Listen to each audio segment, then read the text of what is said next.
The Inheritance of Kamma, written by Thanavaro Bhikkhu, December 15, 2023. Read by Panyamon Vihakapirom. What keeps it all going? Is there something beyond this passing show? And what would that be like? These kinds of questions arouse people in the search for spiritual truth. The center of such a quest is the need to acknowledge and put aside false assumptions. Assumptions that are generated by the floods of sensuality, becoming, views, and ignorance. It means paying attention in an appropriate, inquiring, and in-depth way. This is the intention based on truthfulness, not to have some experience or becoming something, but rather to come out of false assumptions.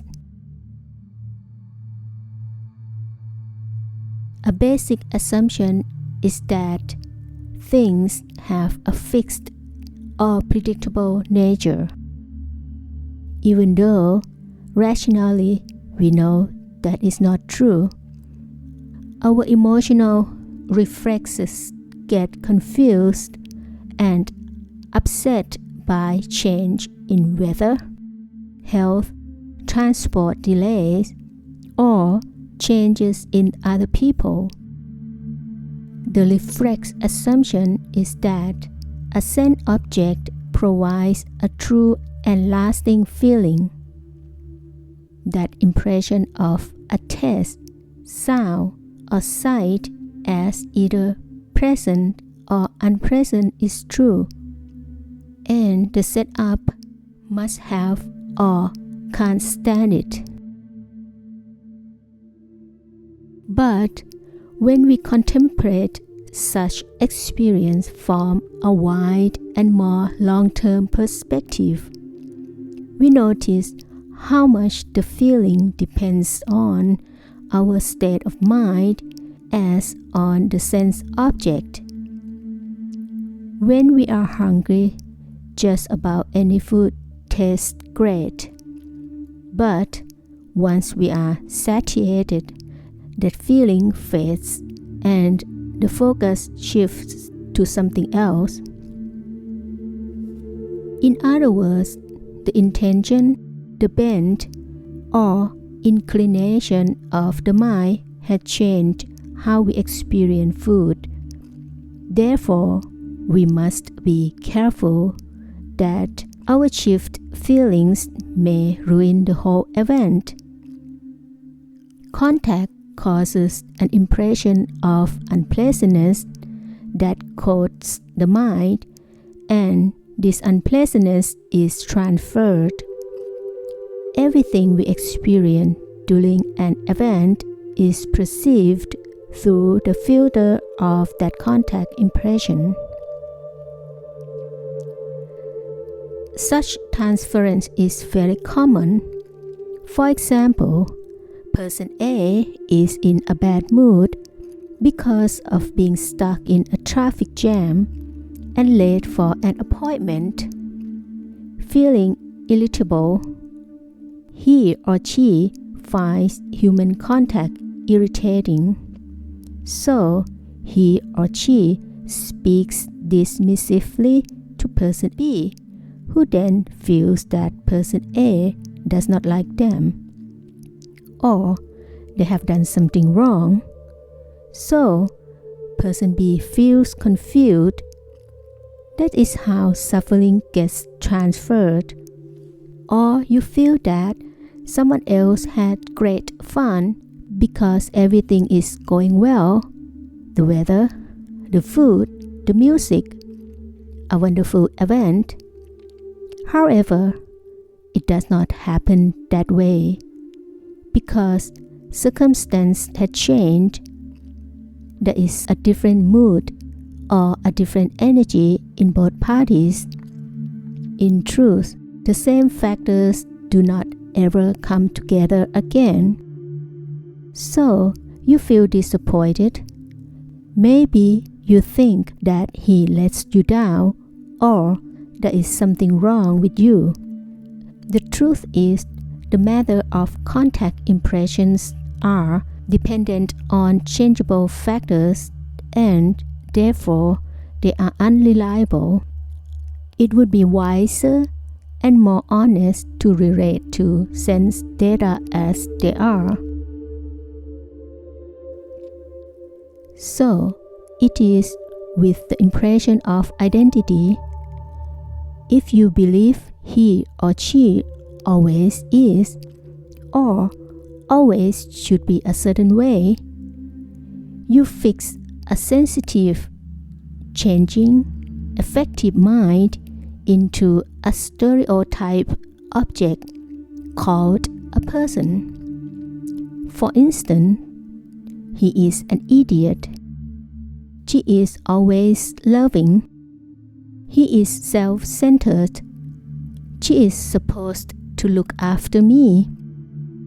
Through such views, we project irritation, adoration, or neediness and make others into the heroes or villains of our lives.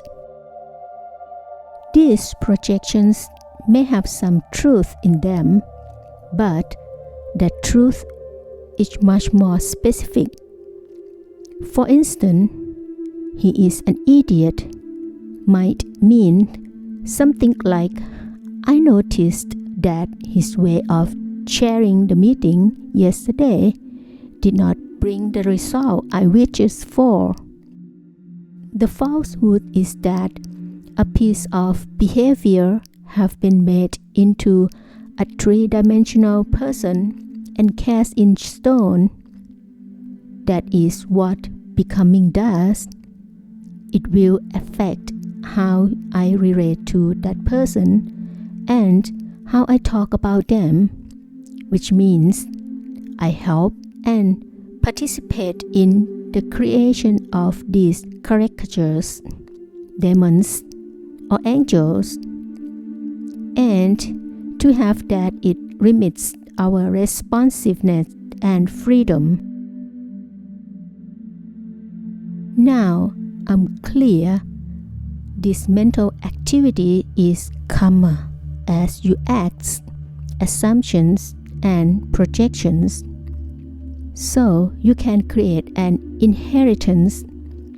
We end up stuck in a world of them and me with its fixed opinions, disappointments, and confusion. Kamma means action based on intention, attention, and contact. It has results, and this is what is running our life. In this respect, the first step towards abiding in truth is to be clear about good and bad Kamma, to recognize and refrain from the bad and to pick up the good. So, it is better to know that one feels irritation, admiration, or jealousy and look into that rather than keep making our emotional response into other people who then control our life.